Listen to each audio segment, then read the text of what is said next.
Hi, everyone. It's Ruth, keynote speaker and customer experience design coach.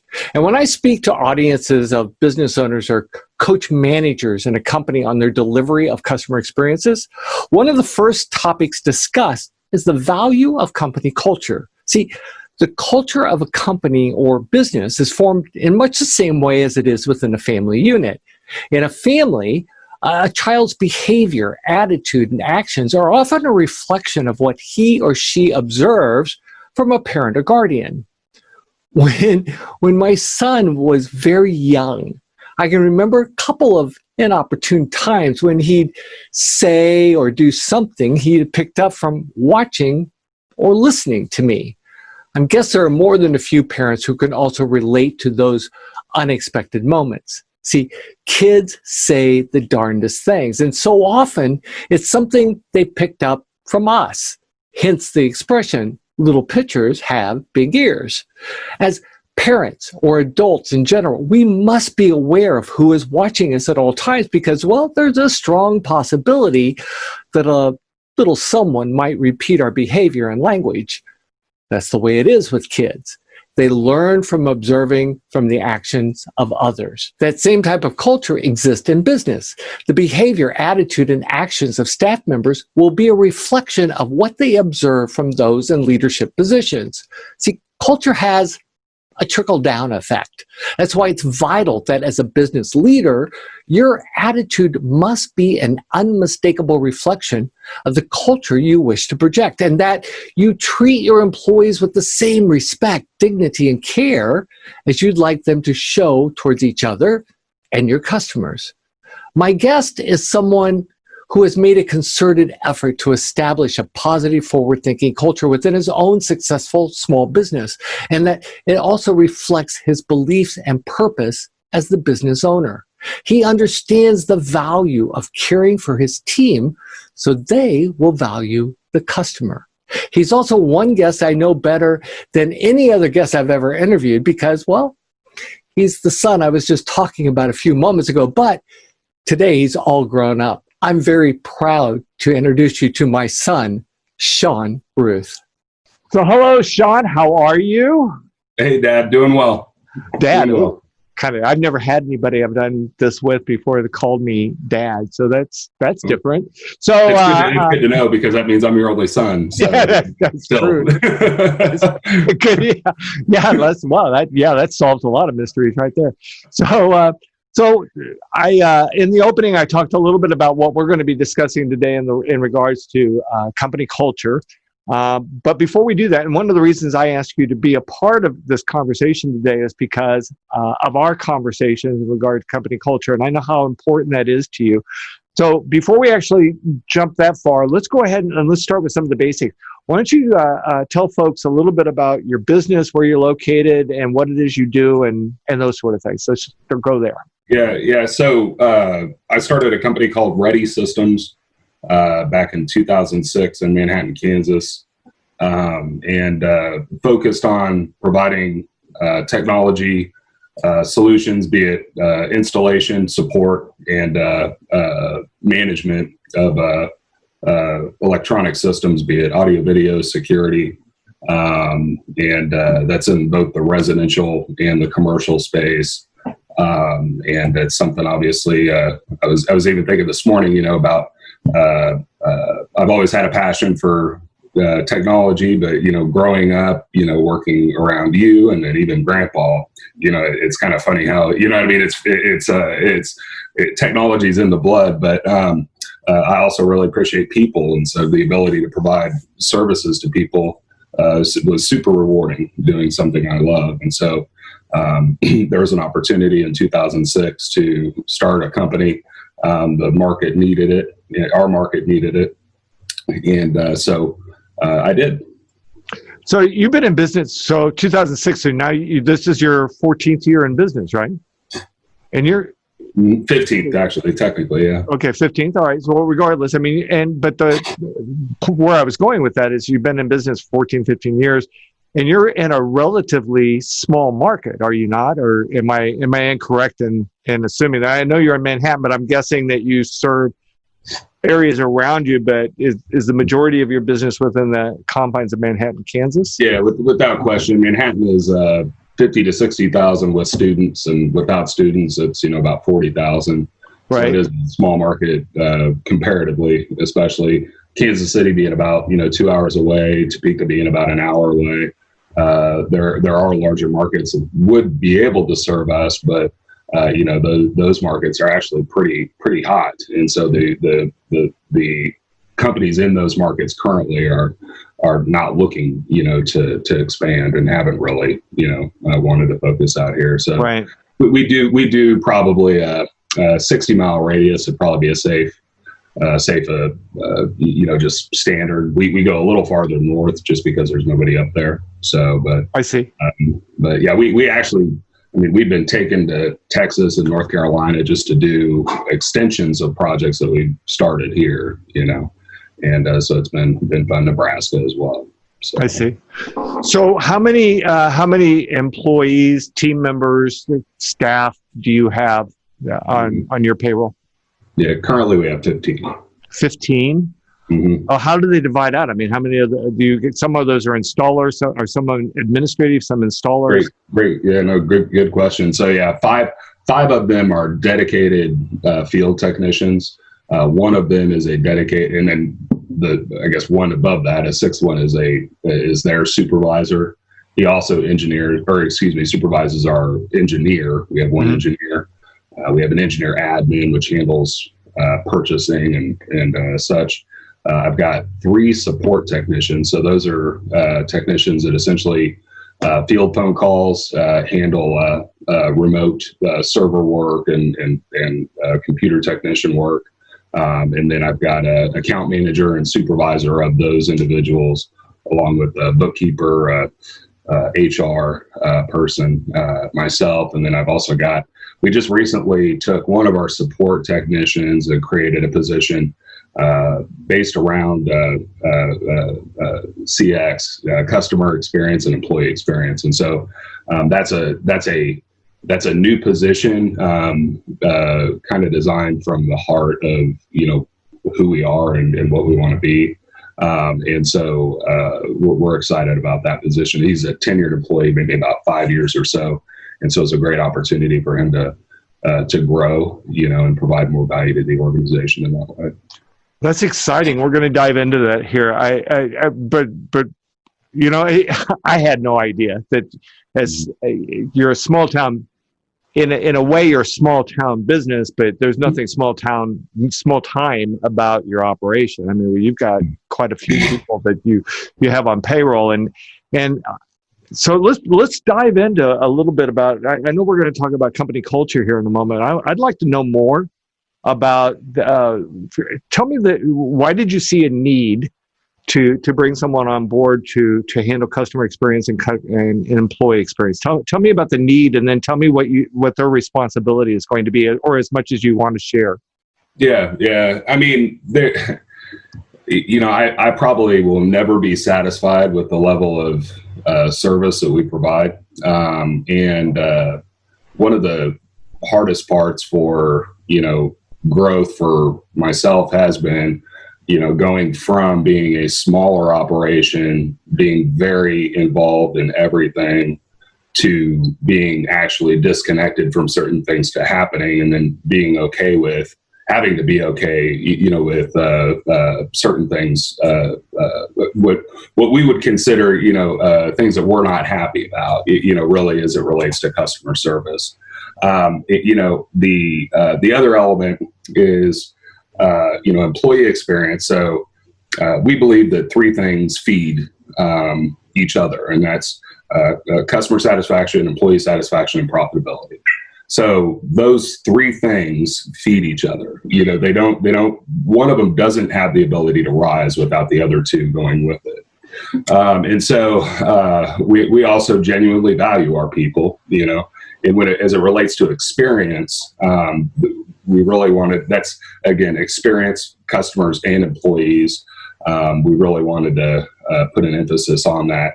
Responsibilities include really it's a lot of analytics. So it's a lot of making sure that we've got the feedback, not just from our employee, or not just from our customers, but also our employees, and that we've got consistent feedback at certain points in time with very precise questions that can produce very precise answers, therefore allowing us to, really kind of see where we're at, and then work with the individual or the department to provide them with the information so that they know how they can improve, because everybody wants to be successful.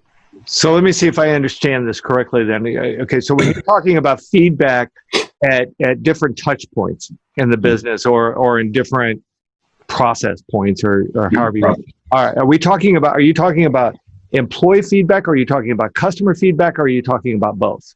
Both. Okay, so basically you're measuring the results of what you're doing at different points in time of working with a customer. Am I hearing this right? Okay. Mm-hmm. So you're able to measure whether or not they're happy, basically, if they're happy with the service or the installation or the process or whatever it may be as you go along. So that in other words, so you're not going through the entire process and then waiting until the end to find out that, oops, maybe they weren't happy at the end. Can you speak to how it is you go about measuring? Can you give an example of what that might look like, or a question that might? Yeah, and actually, you did jump ahead a little bit in where we are going, and I say that because our purpose first is to gather accurate information at certain points, and that mainly right now is at the end of a project and at intervals within the life cycle of the support customer. Okay, because that's a relationship. However, the consistent data will help us identify happiness. You know what I mean? Or right. Measure, yeah, right. And so the point is to be able to it involve more spots or more checkpoints as we go, but they have to be purposeful, because I mean so many of these things that we select thumbs up, thumbs down, are you satisfied, you know what I mean, those can be integrated so easy, but are you going to use them? You know what I mean? So many people collect so much data that they don't even use. People waste time to do surveys and tell them if they're happy or not, you know what I mean? And a lot of the times, people tell you they're unhappy, or you tell somebody you're unhappy, and nobody even reads it, and so we want to be very purposeful with the information that we get. So I like that word, purposeful, with what you're talking about. And really, I mean, for the most part, what you're talking about here, I want to talk about two things. One, as you were continuing to have this conversation, a lot of what you're talking about is the customer journey, how you want the customer to feel at each touch point or during this process that you're talking about. And so many businesses don't actually sit down and do that. And in my experience, customer experience is all about exceeding expectations at every touch point for first contact through the entirety of the relationship with the business. So it's very important that a business be able to take off the business glasses and walk into customer shoes throughout that process and measure each piece up, from the website to how the phone is answered to the courtesy of an installer when they arrive at your door, and so on and so on and so on. And the other thing you talked about that I'm huge on surveying, because I just don't see enough people doing that. But now, well, I take that back. Nowadays, it seems like every conversation you have with just about any business, they want you to stay on the line to take a survey. The challenge, though, is, like you said, how many people are really paying any attention to it? And really, what does a thumbs up or a thumbs down tell you? It doesn't touch on the emotion of how they actually felt in that moment or with that process. Would that be a fair assessment? Do you agree with that? I would agree, and it actually, thumbs up, thumbs downs in a tremendous sense will tell you a lot. You know what I mean? You need a lot of them. You need a lot of them, and you need to know where they're at and who they're coming from in order to make sense, or to leverage them. The accuracy of the data, though, a lot of the times, I just don't. I mean, we won't have enough within our life cycle of a project. I mean, a thumbs down would mean a lot. Right. Well, yeah. But it would also be a. I think we'd get too many thumbs ups right now. You know what I mean? And the question a lot of businesses don't ask, I mean, you can do a thumbs up and you can do a thumbs down, but the question a lot of companies don't ask is, where can we improve? Where could we have done better? You know, and a lot of folks are really afraid to ask that question. They don't really want to know. And I'm not suggesting that in your business. I'm just saying that. I mean, that's a lot of people are aware of their own faults. Right. But you don't. You know, nobody wants to. That's a tough question because we all have this idea that everybody's hunky dory and happy. But even like what I do, people may be really happy with the results that they had from consulting with me, but they may have been happier had, as an example, maybe if I had been easier to get a hold of or something like that. I mean, the same thing's true. Better looking. So there's always little quirks that and I am easy to get a hold of people. I'm just telling you, but there are little quirks in every little bit in every business that, given enough time, they can turn into bigger quirks and eventually problems. And so it's important to be able to address those early on. So this individual that is responsible for customer experience and employee experience, am I to assume, or is it too much of an assumption to believe that the employee experience also has a lot to do with being able to translate the company culture to your team, or is that that's good.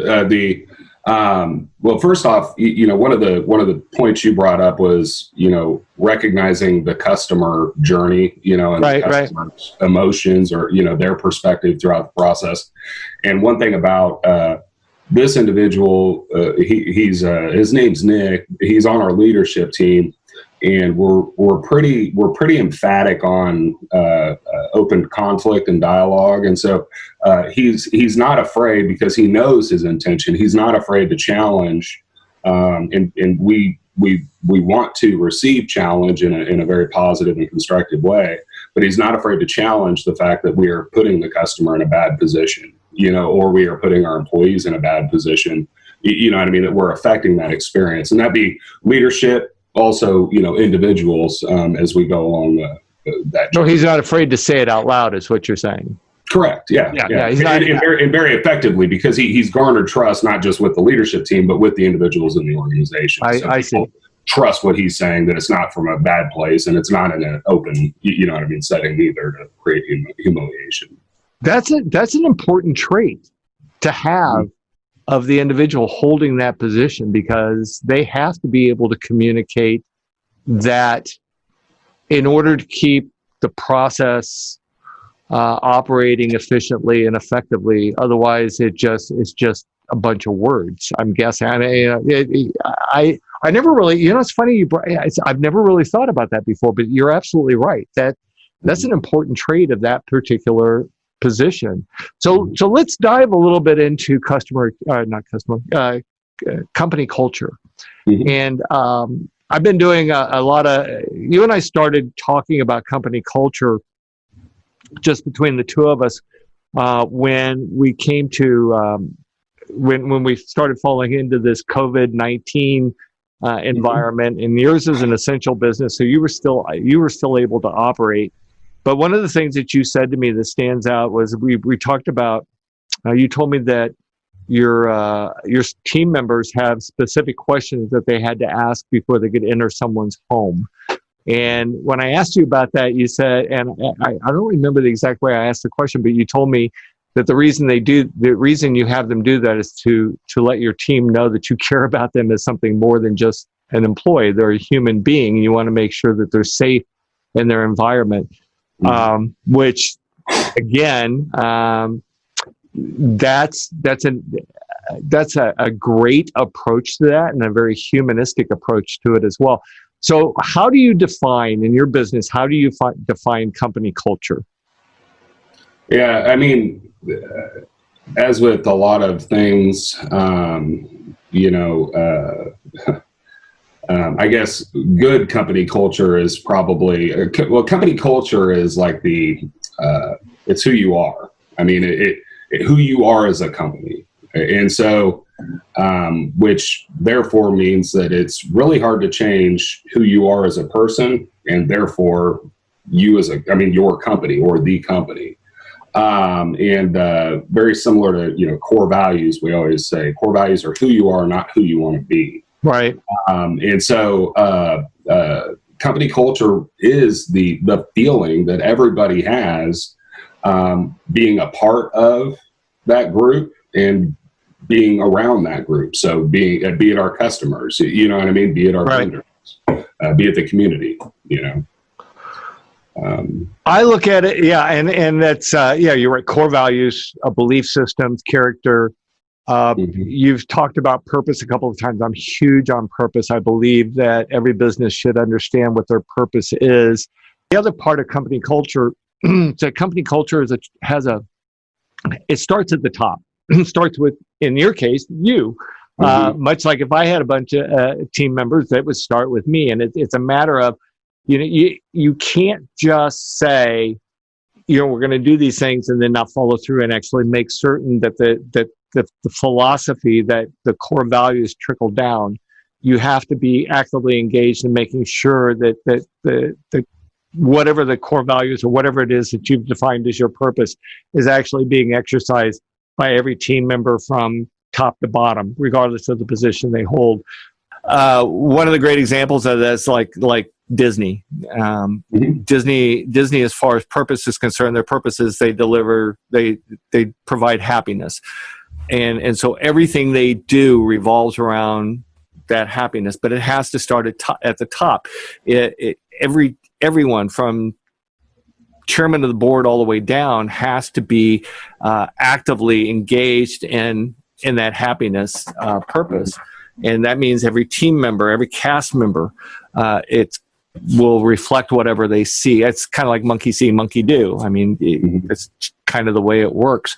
So how do you can't accept anything that doesn't fit being a part of what does or what should fit, so. Well, or in other words, you can't take shortcuts. Once you've defined your purpose is your purpose. There's no, if Disney, going back to Disney for a moment, if Disney says their purpose is to create happiness, if someday they just decide that, happiness is not such a big deal, and so therefore we're not going to invest in training the cast members or any of the people that come in contact with our guests, then they're not going to be delivering that happiness. And eventually what will happen is people will quit going there because, or for no other reason, not just because of the happiness factor, but because every year Disney continues to raise prices and people continue to go. Well, if they're paying a premium for something that is not enjoyable, they're certainly not going to go back.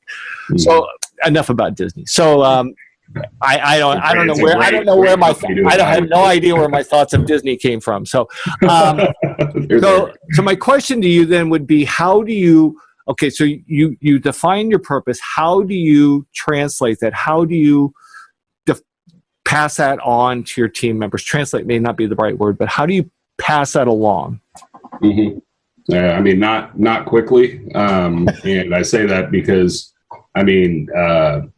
so much of what, I have to provide this situation of, going from a 1 to 2 person company, in 2006, we had over 20 employees about a year ago, or a year and a half ago, you can do so many things as a 4 to 8 person company that, I didn't realize I couldn't do as a, 12 to 16 person company. Right. And I say that because company culture or, purpose was a discussion between 4 people that were the only 4 people in the organization. It's very easy to be ingrained. And so probably one of the most difficult, learning curves for myself as the greatest liability of this organization, the biggest learning curve for me was, the fact that nothing changes overnight, especially in, the bigger the ship, the harder it is to steer, and so, and the other piece is exactly what you said. It's standing true to those things, and it's not it's not as if you're lying if you don't. However, it's really focusing on what you're saying by your actions, and so I focus more on that today, just because I realize that I have the ability to negatively impact that, which is tremendous. I mean, it's way harder to build it back up than it is to tear something down. And it's also easy to be having fun and say the wrong thing, or project the wrong image. Regardless of where my heart is. It's not about what I'm trying to tell you. It's about what you hear. Be it my customers or my team members. And we've got open dialogue so that we can have candor, and I will tell them I've made a mistake if I've made a mistake, because I am human. I'm going to make mistakes, period, and I'm no better than any one of them. I mean, by any stretch of the imagination. So, but the biggest thing, I mean, it's you gotta. I mean, one of our core values: we deliver the expectations we establish. Okay. So if I established an expectation that, creating a better future is our purpose, then, I need to deliver on that, unwavering, so. Do you have so two-part question. Do you have a training process in place where you acclimate people to your culture or to your purpose? And then also the second part of that question is that do you have specific, and I don't know if you've done any hiring lately, but if you were, would you have specific things you're looking for in team members before you were to hire them? Yeah. I'll start with hiring because in the hiring process, Carly, who handles our pre-screening and our she actually leads the interview process too. Our core values come up at least twice in a phone screen, and at least twice, if not more than that, in the interview. And I believe that the purpose to creating a better future, not being in the organization, looking from the outside. I mean, that's not an outward messaging, peak component. It's more of like it is our purpose. I mean, it's not marketing mantra. It's not anything. It's our purpose. Right. And so that is nothing that we really share in that process. Our core values, though, we make it very explicit. If any one of these you feel like you would struggle with, just let us know. It's not a big deal. But we're not going to be a good fit. And so, and then we ask questions about, well, give me an example of how you demonstrated one of our core values, for example, or how you daily, exemplify, one of our core values, and that helps, reinforce. Everybody in an interview wants to win, whether they really want the job or not, or you know what I mean. But there is obviously, the recognition of the fact that I may not be a good fit, in those situations. But right. That's really instilled in our hiring process, and I got to give Carly a lot of credit because she did that unprompted, and that's something that she's done over the last year and a half, I think. But then, we used to have a Friday lunch meeting. Every Friday I'd buy lunch and we'd all have a meeting with the round table. And the round table was, go around, just talk about your week. And then why don't you go ahead and give a shout out to somebody in the room that over exemplified, over delivered, and really demonstrated, who we are, so basically one of our core values. And that was a lot of fun. What happened was we got so busy that not everybody could make it on Friday for lunch, and so it lost its meaning, And so what we did is we instated a monthly town hall now. So it's in the morning, everyone's there, and at that point, one of the first things we do is that, So to new people, it's kind of like, oh my gosh, is this a cult? But you do it once and you love it. It's one of the most positive feedbacks that we get. Right. So, and again, we really believe that core values are not marketing mantra. I mean, they are genuinely who we are and why we are a team. And so we have to demonstrate that. And at the leadership level, that means that we have to let talented people go. You know what I mean? If that they don't fit, and that's hard. That I love the idea of having people, even in the town hall manner in which you do it, of allowing people to talk about how each other, giving praise to each other, to their peers, rather than it all coming from the top. I think it actually validates worth more to do it that way than it does if it's constant. I mean, obviously you're going to praise people for having gone above and beyond, but it's so wonderful to see people that are watching each other, and it also kind of speaks to how helpful people might be to each other as well within your particular organization, rather than just everybody kind of out for themselves type of thing. I wanted to ask about empowerment. I'm assuming from our conversations in the past, I mean, your team, a lot of what your team does, as long as they're falling within the realms of the purpose that you've established, they're empowered to make there are times when they're going to be able to make decisions that doesn't require them to have to pick up the phone and call. Am I wrong? Am I right? Mm-hmm. Yeah, and that's something that, improving standards and processes, and right. So, standard operating processes can help remove the decision points, that are required, you know what I mean, throughout right. Periods of ambiguity. It's one thing to tell somebody that, make a decision, I'm going to support you. And it's another thing to, help somebody get the confidence to make a decision based on, what they know to be true. Because regardless of whether or not I'm mad at you for making a decision, nobody wants to make a mistake, and so we definitely believe in empowerment. However, we also believe that, not only we don't have all the answers from the leadership level, but there's never anything wrong with asking a question. And I think that's where, we really,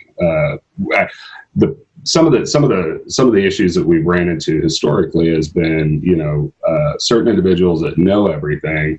And it really doesn't have as much to do with knowing everything as it has to do with confidence in saying left or right, and so that confidence, as it applies to the right things, versus, technical questions, for example, it's like, the right answer is not to guess, do I hook it up this way or that way? That's not a feeling. There's facts that exist there. And so if you don't know those facts, you need to seek those facts. However, if it comes to a customer or a peer, that's a feeling, and you have feelings, therefore, that customer has feelings. So again, you can make that decision, and I am going to support you in that, and again, our three priorities that rise together, it's profitability, customer satisfaction, and employee satisfaction. You don't have one without the other. Are they in that particular order, or are they in a specific order? Are they in a specific order, or is it just three? It's a three-legged stool. Yeah. And doesn't matter in what order in which you look at it. Okay. Correct, yeah. I can see that. All right. So we're getting close to wrapping this up. I got a couple of follow-up questions for you, actually. First one is what's been the greatest challenge for you in establishing company culture, or trying to actually engage your employees in the company culture, or actually in how you formulated it, or in any way that establishing it? That's good. I have good questions every so often. I mean, honestly, the greatest challenge, if I would reflect, on my journey, and our company's journey, the greatest challenge was success. Somebody smarter than me said, success is a horrible teacher. Our company culture got to a point of, we just thought we had the stuff. You know what I mean? We just had it. Whatever. Everybody else sucked. We were great. And then adversity happens. And so I would say that the challenge of adversity created necessity for certain things that became requirements also for survival first, but then also for creating the right culture, unfortunately, that's the hard way. I don't know the easy way really to do anything, but pardon me, and I'm not suggesting that it was easy. I'm just no, I know, yeah, it's got to be challenging to get because there has to be a buy-in from everybody. I mean, obviously, you sounds to me as though you do a really great job of screening to make sure that you're getting people that are at least going to be compatible with what it is you're trying to do. But there's still got to be a buy-in to what's going on, and that's I love how sometimes success can blind you to the things that need improving. I mean, I heard somebody once say something about you can always be prepared for the one thing. You can never be prepared for the one thing that you're never prepared for. And that happens in almost like right now. I mean, this disruption in our businesses. Okay. So my follow-up question to that then, is tell me, what's been the greatest reward from implementing to your business? What has been the greatest reward to your business from having actually implemented this company culture structure and to your long-term goals? It definitely is the level of trust. And then it's not for me. It is for me because I definitely emotionally capitalize on knowing that everyone in our company, in our organization, in our team is in it for the right reasons. Right. There is not any,